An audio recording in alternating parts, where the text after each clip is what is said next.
Listen here, even if you're a huge music fan, it's very highly unlikely that you've ever been to a meet and greet experience. Me and my brother knew that JID was coming to Sydney, and when I was booking the tickets for us, I saw meet and greet tickets. It was only for $222, so I messaged him, I was like, hey, should we? We're not like, we like his music, but we're not like huge fucking suck his cock, ride on him all day fans. Now from when I was recording this, that was like a month or so ago, so it's pretty fun to tell the tale of what actually went down that day. So we pull up to the line around like 4 o'clock, and there's already a huge line just lining outside. So we go in, and the lady's like, hey, the merch store's open for you guys before you go meet JID or whatever, so you should go buy some stuff because everything's gonna get sold out later. I'm here thinking, this is a classic sales tactic. You think I'm gonna fall for this? So 30 seconds later, I'm in line waiting to buy this very jumper. And yes, whenever you go to a concert, the merch is always a fucking scam. There was a poster, not signed or anything. Do you know how much it was? $40! What the fuck am I gonna do with a $40 piece of paper that I can't even use to win more money like a lottery ticket or fucking get me a job in 20 years? I had to get something signed by him because otherwise it would just be a waste of time. This is what I got. I got this in size large because I usually buy clothes in large. So I get it, I go back in line, and my brother's eyeballing and he's like, hey, put it up to you for a second. So I put it up and we're both kind of seeing that it looks a bit small. And suddenly my head starts rushing. Oh fuck, what if like this is too small? One of the rules they had is that you can't just wear it and then return it. That was a specific rule. You can't try on clothes and then go, nah, we don't fucking like it, and just give it back with your sweaty green armpit stains all over. So I walk back and I'm like to the lady, I kind of like cut in a bit because, you know, I fucking already bought it. I don't have to wait in line with the 50 fucking nerds already just standing there sweating, hoping like this size XXXL doesn't sell out. So I'm like to the lady really apologetic. I'm like, hey, I said extra large, but I think you may have heard large because I said it quietly. And she's like, oh, sorry, no, it's okay.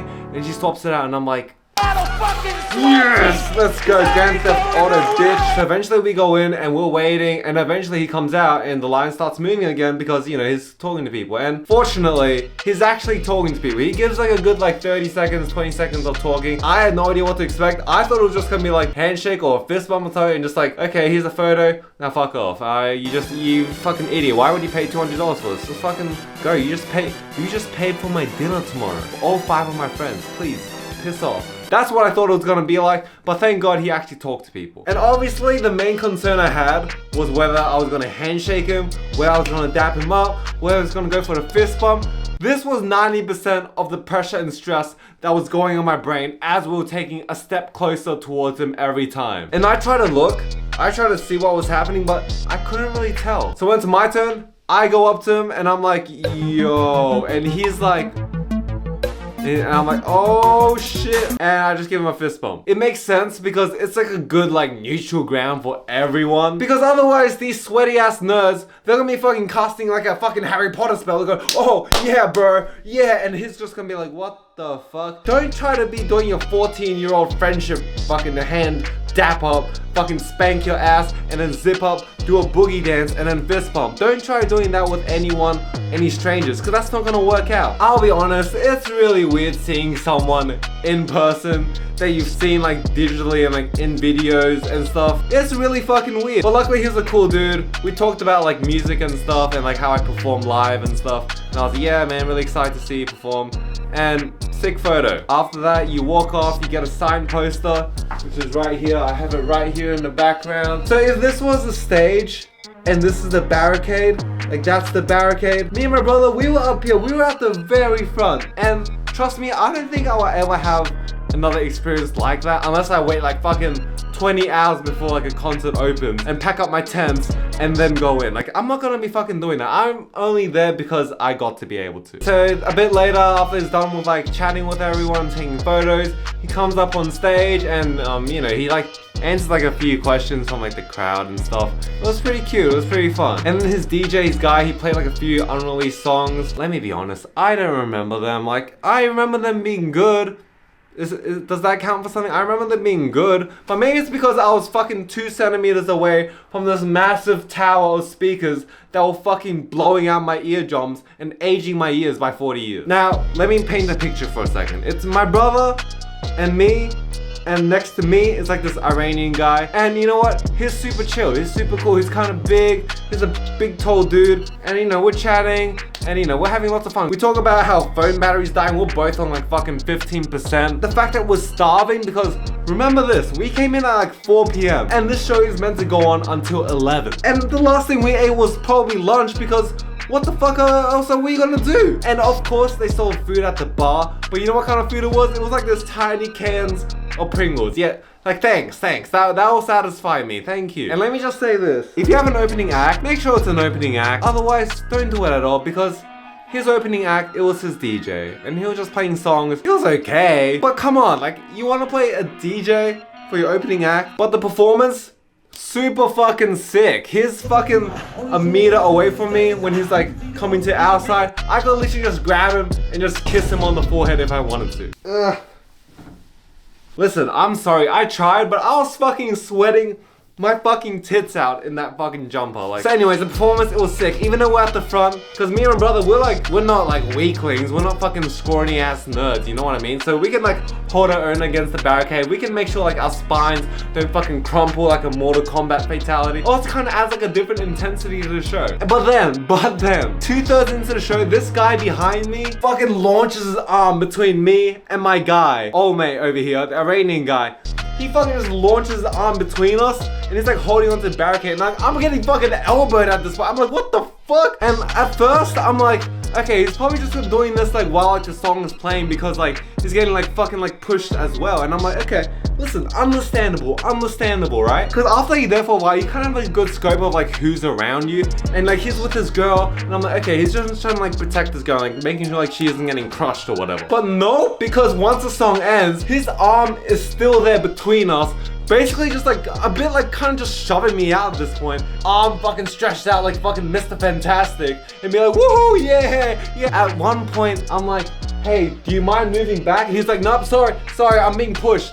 I look back, there's fucking 3 meters of space behind him. You can fucking park a truck in there. My brother has a general gist of what's going on, but me and old mate next to me, we're both sharing looks like, well, dude, what the fuck is this guy doing? And by the way, he's dropping the N-word a lot of times. And no, he's not black. He's pretty fucking white. Okay, so oh my god, during this song, right, this guy, between me and old mate, he has his arm right there. And this is the barricade, right? This is the barricade. He's like holding onto it. He's straight arming it. And all of a sudden, out of nowhere, he fucking launches up and hooks his elbow over it. And he fucking shoves the both of us out of the way. And we're like, dude, what the fuck? And all the way next to me, he's like, dude, can you go back off? And you know what this guy says? This guy who's fucking squished in, he says, no, bro, I'm being pushed. I swear I'm being pushed. Again, you can fucking fit a NASA rocket ship behind him and the people all around us. At this point, it's getting very annoying because it's been at least 20 minutes since he initiated this fucking people's elbow on the both of us. He might as well just got on stage and just fucking jumped off like it's a fucking WWE match onto the both of us. And you know what frustrates me the most? While JID was rapping really close to us, this guy is fucking shoved to the front. He reaches out and he's fucking elbowing my mate, fucking elbowing to get a high five, and JID high fives him. And I'm like, dude, you do not deserve it. How about you letting me hear you say the N-word once and let him see what kind of a fan you really are. So as I mentioned before, this intruder, he fucking has one arm fully just locked over the barricade. And my mate over here, my Iranian mate, he's getting the worst of it because this intruder, he's fucking just trying to get his other arm in here. And at this point, he's fucking giving my mate bruises all over the fucking face. I'm surprised he didn't have his fucking face all pink by the end of the show. And don't forget this, I'm still a factor in this too. I'm fucking trying to enjoy the show and this guy's fucking shoving me out. I'm like, dude, I was waiting here for so long. I'm starving, I'm thirsty. You're not fucking getting the spot. So this guy, this intruder, this colonizer of our front row of the barricade area, he's fucking trying to get in. Something must have clicked with my mans on the side because this guy, he fucking swings his arm over, grabs this dude's arm that's fucking lurched over the barricade, grabs it with 2 hands and fucking rips it off. He tries to make like a last minute attempt to grab back on it. My mate, he fucking grabs the other arm and just shoves him back. I'm like,